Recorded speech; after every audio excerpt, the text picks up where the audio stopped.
Mungkin banyak dari teman-teman semua yang telah mendengar kisah tentang Zulkarnain yang membuat sebuah tembok besi. Menurut para ahli sejarah, tembok ini kira-kira dibangun pada tahun 300-an sebelum Masehi.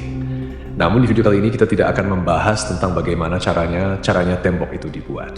Di sini kita akan membahas tembok tersebut ketika pada tahun 800-an Masehi ada seorang khalifah yang bermimpi tentang tembok ini.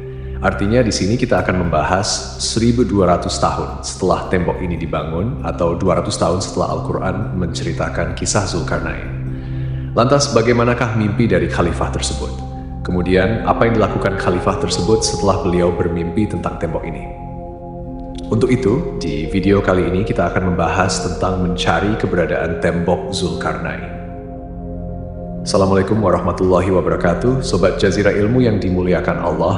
Semoga kita selalu dalam keadaan sehat walafiat. Amin ya rabbal alamin. Sebelum kita masuk ke dalam inti pembahasan mengenai mimpi sang khalifah tentang tembok Zulkarnain, berikut ini sejarah singkat tentang alasan kenapa tembok Zulkarnain ini dibangun. Ya'juj dan Ma'juj merupakan dua suku terkuat dan terkejam sepanjang sejarah. Tak ada satupun kaum yang pernah mengalahkan kedua suku ini. Mereka sangat senang membuat kerusakan dan kerap kali membunuh orang. Hingga pada suatu hari, datanglah Raja Zulkarnain dan pasukannya ke tempat tersebut. Kemudian, dengan dibantu masyarakat sekitar, Zulkarnain membuat tembok di antara dua buah gunung. Tembok besar ini terbuat dari campuran besi dan tembaga yang dipanaskan. Fungsinya adalah supaya Ya'juj dan Ma'juj terkurung dan tidak bisa keluar dari balik tembok ini. Setelah tembok selesai dibangun dan suku-suku di sekitarnya telah merasa aman dari serangan Ya'juj dan Ma'juj, di kemudian hari Raja Zulkarnain berkata, "Dinding ini adalah rahmat dari Tuhanku. Maka apabila sudah datang janji dari Tuhanku, Dia akan menjadikannya dinding ini hancur. Dan janji Tuhanku itu benar adanya, sebagaimana disebutkan dalam Al-Quran Surat Al-Kahfi ayat 98. Jadi sampai hari ini, Ya'juj dan Ma'juj masih terkurung di balik tembok besi itu. Mereka akan keluar dan membuat kerusakan di seluruh dunia ketika masa-masa dunia diambang kiamat." Pada suatu waktu, Nabi Shallallahu Alaihi Wasallam bangun dari tidurnya sambil bersabda, "La ilaha illallah, celakalah orang-orang Arab karena suatu bencana akan terjadi, yaitu hari ini dinding Ya'juj dan Ma'juj telah terbuka sebesar ini." Abu Sufyan, perawi hadits ini, membuat lingkaran dari jari telunjuk dan ibu jari, Sahih Muslim nomor 5 sebusi 12. Artinya, sejak 1200 tahun tembok itu dibangun, telah ada lubang di sana karena setiap harinya Ya'juj dan Ma'juj selalu berusaha melubangi tembok penghalang itu hingga mereka hampir melihat cahaya matahari. Kemudian salah seorang dari mereka berkata, "Pulanglah, besok kita lanjutkan lagi melubangi tembok ini." Keesokan harinya mereka kembali ke tembok itu dengan maksud untuk melanjutkan melubanginya. Namun Allah Subhanahu wa Ta'ala menutup lagi lubang di dinding itu. Padahal kemarin telah berlubang, ini akan terjadi setiap hari terus-menerus sampai dunia berada di masa-masa kiamat. Salah seorang di antara mereka berkata, "Pulanglah, insya Allah besok kita akan lanjutkan lagi melubangi tembok ini." Maka ketika mereka mengucapkan insya Allah keesokan harinya, tembok itu tetap berlubang dan tidak kembali seperti semula seperti hari-hari kemarin. Kemudian mereka lanjutkan melubangi hingga berhasil keluar dari dalam tembok besi itu dan membuat kerusakan luar biasa di seluruh dunia. Kisah ini tertulis dalam manuskrip Arab kuno, catatan dari Ibnu Hudasbi, seorang ilmuwan dan geografis terkenal akan karyanya, yaitu Kitab Al-Masalik wa Al-Mamalik. Pada suatu malam di zaman kekhalifahan Bani Abbasiyah, Khalifah Al-Wasik, bila bermimpi bahwa tembok yang dahulu pernah dibangun oleh Zulkarnain telah jebol dan terbuka, itu berarti kaum yang ribuan tahun berada di baliknya, yaitu Ya'juj dan Ma'juj, telah berkeliaran di alam bebas.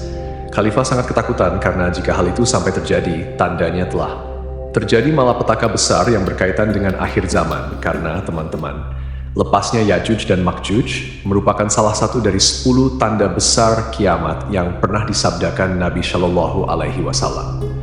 Setelah sang khalifah bermimpi, beliau menceritakan mimpinya tersebut kepada para pembesarnya di istana. Khalifah meminta untuk mengecek tembok Zulkarnain apakah masih berdiri kokoh ataukah sudah hancur.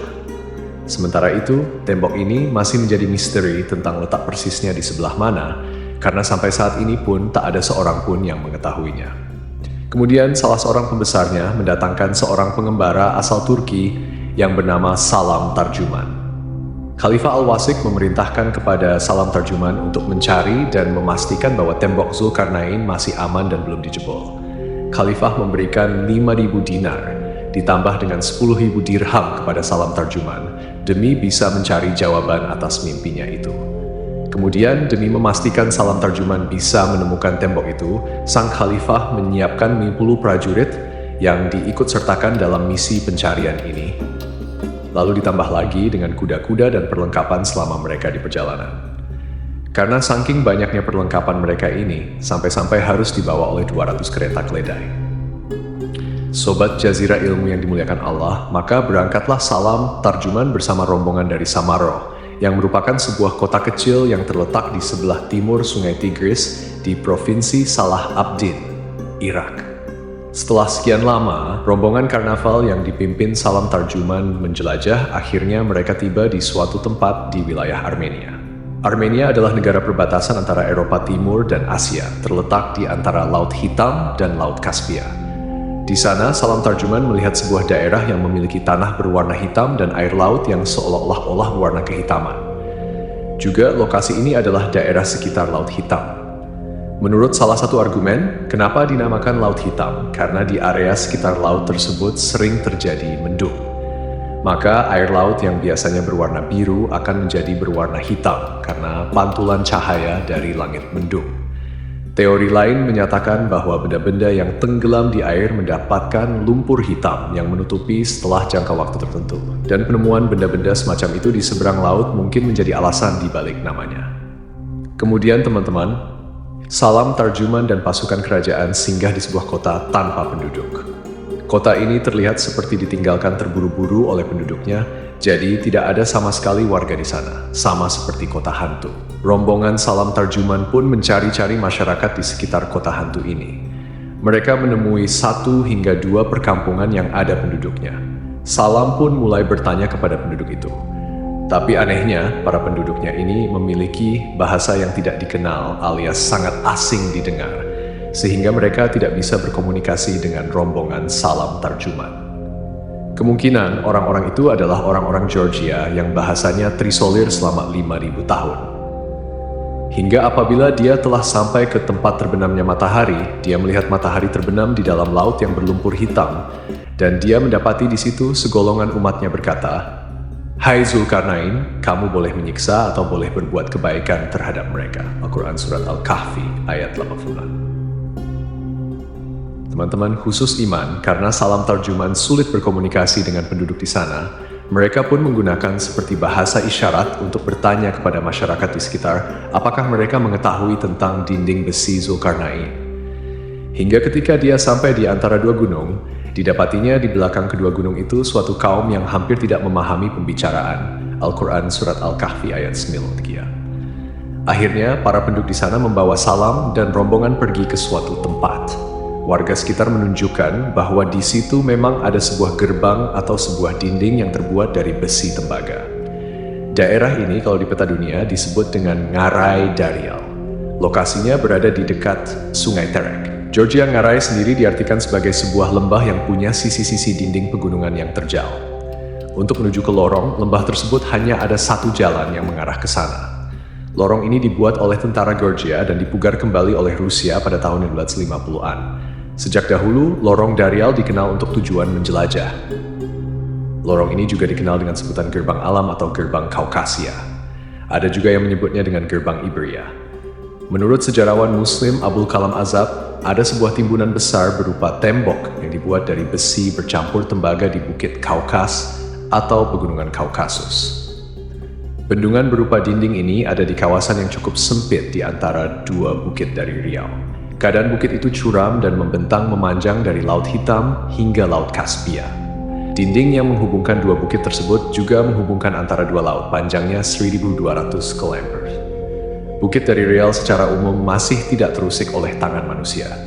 Abul Kalam menyebutkan kondisinya masih teguh seperti mempunyai bentuk berlapis-lapis. Nah, di area tersebut ada suatu timbunan tinggi yang terbuat dari besi yang dicampur dengan tembaga, dan para penduduk yang tidak dikenali bahasanya tadi percaya bahwa timbunan besi tersebut untuk menyumbat sebuah lubang besar yang ada di sana. Masyarakat sekitar pun takut untuk mengusiknya karena mereka telah mendengar hikayat dari turun-temurun tentang keberadaan kaum perusak yaitu Ya'juj dan Ma'juj, teman-temanku seiman. Kemudian Salam Tarjuman pun berpikir memang benar di hadapan matanya ia melihat sebuah dinding besi yang sangat besar dan kondisinya sudah mulai retak-retak serta ada beberapa lubang yang seperti dibuat oleh manusia dari dalam balik tembok besi ini. Salam Tarjuman pun kemudian berpikir, jangan-jangan inilah tembok besi yang dibuat oleh Zulkarnain pada masa lalu. Maka Salam pun bertanya kepada warga sekitar, apakah ada yang pernah melihat sesuatu yang ada di balik tembok atau gunung itu?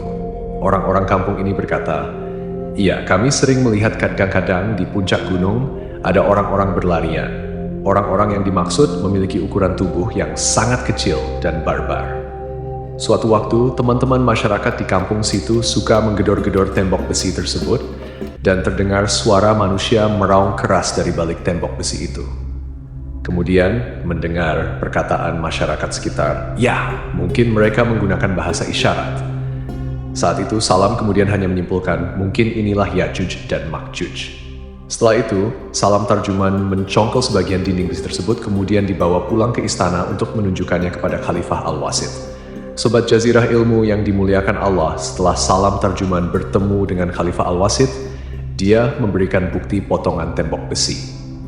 Kemudian, Salam menceritakan bahwa tembok Zulkarnain masih berdiri kokoh, namun telah ada retakan-retakan dan beberapa lubang di sana. Lalu Salam pun menyimpulkan bahwa mungkin sebentar lagi dindingnya akan runtuh. Mendengar hal ini, sang khalifah puas sekaligus menjadi takut bila mana Ya'juj dan Ma'juj keluar dari sarangnya. Teman-temanku seiman, 60 tahun kemudian, Khalifah ke-12 Abbasiyah yang bernama Al-Muqtadir tak sengaja menemukan tembok Zulkarnain di tempat yang sama. Karena ketika itu teman-teman Khalifah Al-Muqtadir mengutus pembesarnya yang bernama Ahmad bin Fadlan atau yang biasa disebut dengan Ibnu Fadlan. Nah, Ibnu Fadlan ini diutus ke sana untuk mengirimkan bantuan kepada masyarakat Bulgaria Vulgar yang ada di wilayah yang sama ketika Salam Tarjuman bertemu dengan tembok Zulkarnain. Bulgaria Vulgar merupakan kota kuno Muslim. Ketika itu di sini menjadi catatan penting juga teman-teman, bahwasanya Ibnu Fadlan juga bertemu dengan Ya'juj dan Ma'juj di sana.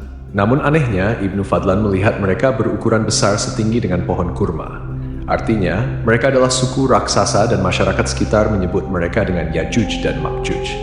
Tidak tahu mana yang benar antara Salam Tarjuman dan Ibnu Fadlan mengenai gambaran fisik dari Ya'juj dan Ma'juj, namun dalam hadis Rasulullah Shallallahu Alaihi Wasallam bersabda, sesungguhnya kalian berkata tidak ada musuh, sementara kalian senantiasa memerangi musuh, hingga datang Ya'juj dan Ma'juj yang bermuka lebar, bermata sipit, dan berambut pirang. Mereka juga kemudian datang dari setiap arah, wajah-wajahnya serupa tameng-tameng yang telah dilapisi kulit, hadis riwayat Ahmad. Sebenarnya, teman-teman, sampai saat ini pun tembok ini masih menjadi misteri tentang lokasi persisnya berada di mana. Bahkan ada yang bilang tembok Zulkarnain adalah tembok besar yang ada di Cina. Dan mungkin kita bisa bahas itu di lain kesempatan. Wallahu a'lam bishawab. Jadi, itulah kisah tentang mencari keberadaan tembok Zulkarnain. Semoga kisah ini bermanfaat lebih dan kurangnya. Mohon dimaafkan. Yang benar datangnya dari Allah Subhanahu wa Ta'ala. Khilaf atau keliru itu datangnya dari saya pribadi sebagai manusia biasa. Sampai ketemu di kisah-kisah seru yang penuh makna selanjutnya.